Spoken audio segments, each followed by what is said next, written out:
ஈரானின் ஆயுத கிடங்கு மீது 900 கிலோ பங்கர் குண்டு வீசியது அமெரிக்கா. இஸ்ரேல் மீது தொடரும் ஏவுகணை தாக்குதல். மத்திய பகுதியில் அபாய சங்கொலி முழக்கம். எமிரேட்ஸ் வானூர்தியில் பயணிக்க ஈரானியர்களுக்கு தடை விதிப்பு. சித்திரை புத்தாண்டை முன்னிட்டு நாடு முழுவதும் விசேட பாதுகாப்பு திட்டம். ஏப்ரல் மே மாதங்களுக்கான எரிபொருள் விநியோகம் உறுதி செய்யப்பட்டுள்ளது. பெட்ரோலிய கூட்டுத்தாபனம் தகவல். சமஷ்டி கொள்கையிலிருந்து தமிழரசு ஒருபோதும் விலகாது. யாழ்ப்பாணத்தில் சுமந்திரன் திட்டவட்டமான உறுதி. வணக்கம், இது யூரோப் தமிழின் இரவு நேர பிரதான செய்திகள். செய்திகளுடன் இணைந்திருக்கும் நான் நோமிகா சாந்தகுமார். இனி தொடர்பான விரிவான செய்திகள்.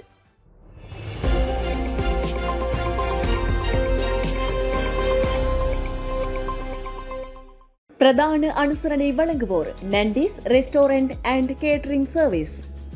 ஈரானின் இஸ்பஹான் நகரில் உள்ள ஆயுத கிடங்கு மீது அமெரிக்கா போர் விமானம் நேற்றைய தினம் 900 கிலோ எடை கொண்ட பங்கர் குண்டை வீசியுள்ளது. இதில் ஆயுத கிடங்கு வெடித்து சிதறி தரைமட்டமாகியுள்ளது. அமெரிக்கா, இஸ்ரேல் கூட்டு படைகள் மற்றும் ஈரான் ராணுவத்திற்கு இடையிலான போர் நாளுக்கு நாள் தீவிரமடைந்து வருகிறது.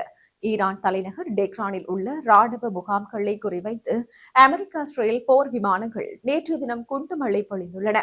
மேலும் ஈரானின் இஸ்பஹான் நகரில் பூமிக்கு அடியில் அமைக்கப்பட்டுள்ள ஆயுத கிடங்கு மீது அமெரிக்க போர் விமானம் நேற்றைய தினம் 900 கிலோ எடை கொண்டு பங்கர் குண்டை வீசியது.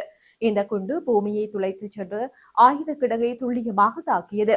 இதில் ஆயுத கிடங்கு வெடித்து சிதறி தரைமட்டமாகியுள்ளது. இது தொடர்பான காணொலியை அமெரிக்க ஜனாதிபதி டொனால்ட் ட்ரம்ப் தனது சமூக வலைதளத்தில் வெளியிட்டிருந்தார். இஸ்ரேலின் மத்திய பகுதியில் இன்று காலை 3வது முறையாகவும் அபாய ஒலி முழங்கியதாக சர்வதேச ஊடகங்கள் தகவல் வெளியிட்டுள்ளன. ஈரான் மற்றும் ஹிஸ்புல்லா அமைப்பினர் இணைந்து ஒருங்கிணைக்கப்பட்ட முறையில் இந்த தாக்குதல்களை முன்னெடுத்து வருவதாக தெரிவிக்கப்படுகிறது. டெல் அவிவ் நகருக்கு கிழக்கே அமைந்துள்ள பெனிஃபிராக் பகுதியில் இடைமறைத்து அளிக்கப்பட்ட ஏவுகணைகளின் சிதறல்கள் 11 இடங்களில் விழுந்துள்ளதாக இஸ்ரேலிய தரப்பு தெரிவித்துள்ளது. இந்த பகுதிகளில் இஸ்ரேலிய அவசர சிகிச்சை பிரிவினர் தீவிர தேடுதல் நடவடிக்கை மற்றும் மீட்பு பணிகளில் ஈடுபட்டு வருகின்றனர். இந்த சம்பவத்தில் சிறுமியொருவர் பலத்த காயமடைந்துள்ளதாக தெரிவிக்கப்படுகிறது. இன்று காலை ஒரு கட்டத்தில் இஸ்ரேல் முழுவதும் அபாய சங்கொலிகள் முழங்கின. வடக்கு பகுதியில் இருந்து ஹிஸ்புல்லா அமைப்பினரின் ஏவுகணைகளும் ஈரானில் இருந்து ஏவப்பட்ட ஏவுகணைகளும் ஒரே நேரத்தில் இஸ்ரேலை இலக்கு வைத்துள்ளதாக தெரிவிக்கப்படுகிறது. துபாய் தளமாக கொண்ட எமிரேட்ஸ் விமான நிறுவனம் ஈரானிய பிரஜைகள் ஐக்கிய அரபு ராச்சியத்திற்குள் நுழைவதற்கோ அல்லது அதனூடாக பயணம் செய்வதற்கோ தற்போது அனுமதியில்லை என தனது உத்தியோகபூர்வ இணையத்தில் அறிவித்துள்ளது. ஈரான் மற்றும் வளைகுடா நாடுகளுக்கு இடையே பதற்றம் அதிகரித்து வருவதை தொடர்ந்து பிராந்தியத்தில் பயண கட்டுப்பாடுகள் பலப்படுத்தப்பட்டுள்ள நிலையில் இந்த நடவடிக்கை எடுக்கப்பட்டுள்ளதாக சர்வதேச ஊடகம் ஒன்று தகவல் தெரிவித்துள்ளது. புதிய கட்டுப்பாடுகளின்படி ஈரானிய கடவுச்சீட்டு வைத்திருப்பவர்கள் ஐக்கிய அரபு அமீரகத்திற்குள் நுழைவதற்கும் எமிரேட்ஸ் விமானங்களில் போக்குவரத்து மையமாக அதனை பயன்படுத்துவதற்கும் தடை விதிக்கப்பட்டுள்ளது. இருப்பினும் ஐக்கிய அரபு ராச்சியத்தின் மற்றொரு வானூர்தி நிறுவனமான பிளை துபாய் இதில் விதிவிலக்குகள் உள்ளதாக தெளிவுபடுத்தியுள்ளது. செல்லுபடியாகும் ஐக்கிய அரபு ராச்சிய ஹோல்டன் விசா வைத்துள்ள ஈரானிய பிரஜைகள் தொடர்ந்து நாட்டிற்குள் நுழைய அல்லது அதனூடாக பயணம் செய்ய அனுமதிக்கப்படுவார்கள். எதிர்வரும் சித்திரை புத்தாண்டை முன்னிட்டு பொதுமக்களின் பாதுகாப்பை உறுதிப்படுத்தும் வகையில் நாடு தழுவிய ரீதியில் விசேட பாதுகாப்பு திட்டம் ஒன்றை போலீஸ் தலைமையகம் தயாரித்துள்ளது. இந்த விசேட பாதுகாப்பு நடவடிக்கையானது நாட்டில் உள்ள அனைத்து 608 காவல்துறை நிலையங்களையும் உள்ளடக்கும் வகையில் விரிவான முறையில் நடைமுறைப்படுத்தப்படவுள்ளதாக காவல்துறை ஊடக பேச்சாளர் உதவி போலீஸ் அத்தியட்சகர் FU வுட்லர் தெரிவித்துள்ளார். புத்தாண்டு காலத்தில் மக்கள் நடமாட்டம் அதிகம் உள்ள பகுதிகள், வர்த்தக நிலையங்கள் மற்றும் பொது இடங்களை கண்காணிப்பதற்காக விசேட குழுக்கள் நியமிக்கப்பட்டுள்ளன. மேலும் வாகன சோதனைகள் மற்றும் வீதி போக்குவரத்து ஒழுங்குபடுத்தல் நடவடிக்கைகளுக்காக மாத்திரம் சுமார் 10,000க்கும் மேற்பட்ட காவல்துறை உத்தியோகத்தர்கள் நாடு முழுவதும் ஈடுபடுத்தப்பட்டுள்ளனர். அத்துடன் குடிபோதையில் வாகனம் செலுத்துபவர்கள் மற்றும் அதிவேகமாக செல்பவர்களை கண்டறிய விசேட சோதனை சாவடிகள் அமைக்கப்பட்டுள்ளன.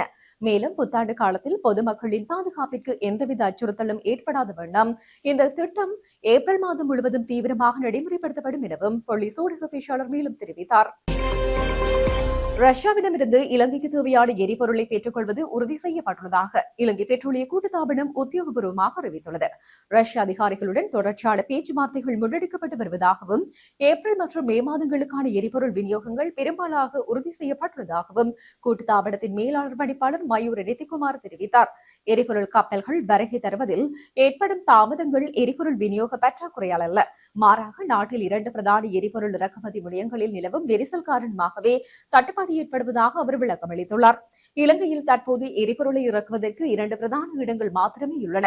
ரஷ்ய விநியோகஸ்தர்களிடமிருந்து வரும் கப்பல்களை கையாள்வதற்கு தேவையான தளவாட மற்றும் தொழில்நுட்ப ஏற்பாடுகள் மற்றும் தற்போது இறுதி செய்யப்பட்டு வருவதாக அவர் மேலும் குறிப்பிட்டுள்ளார்.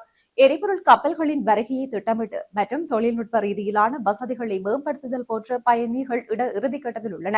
மேலும் ரஷ்யாவிடமிருந்து எரிபொருளை பெற்றுக் கொள்வதில் எந்தவித சிக்கலும் இல்லை என்றும் அது ஏற்கனவே உறுதிப்படுத்தப்பட்ட ஒரு விடயம் எனவும் கலாநிதி மயூரநிதி குமார் மேலும் வலியுறுத்தினார். சமஷ்டி கோட்பாட்டை அடிப்படையாக கொண்டு தந்தை செல்வாவினால் உருவாக்கப்பட்ட இலங்கை தமிழரசு கட்சி அன்று முதல் இன்று வரை அதே கொள்கை பாதையிலேயே உறுதியாக பயணித்து வருகின்றது என அந்த கட்சியின் பொதுச் செயலாளரும் ஜனாதிபதி சட்டத்திரடியுமான எம்.ஏ. சுமந்திரன் தெரிவித்தார். யாழ்ப்பாணத்தில் உள்ள தந்தை செல்வா நினைவு சதுக்கத்தில் நேற்று தினம் செவ்வாய்க்கிழமை நடைபெற்ற தந்தை செல்வாவின் ஜனனதின நிகழ்வில் கலந்து கொண்டு அஞ்சலி செலுத்திய பின்னர் ஊடகங்களுக்கு கருத்து வெளியிடும் போது அவர் இந்த விடயத்தை தெரிவித்தார். அவர் இது தொடர்பில் மேலும் தெரிவிக்கையில், சமஷ்டியை அடிப்படையாக வைத்தே தந்தை செல்வா தமிழரசு கட்சியை உருவாக்கினார். அந்த சமஷ்டி கோட்பாட்டை முன்வைத்த காரணத்தினாலேயே தமிழரசு கட்சி சமஷ்டி கட்சி என்று அழைக்கப்படுகிறது.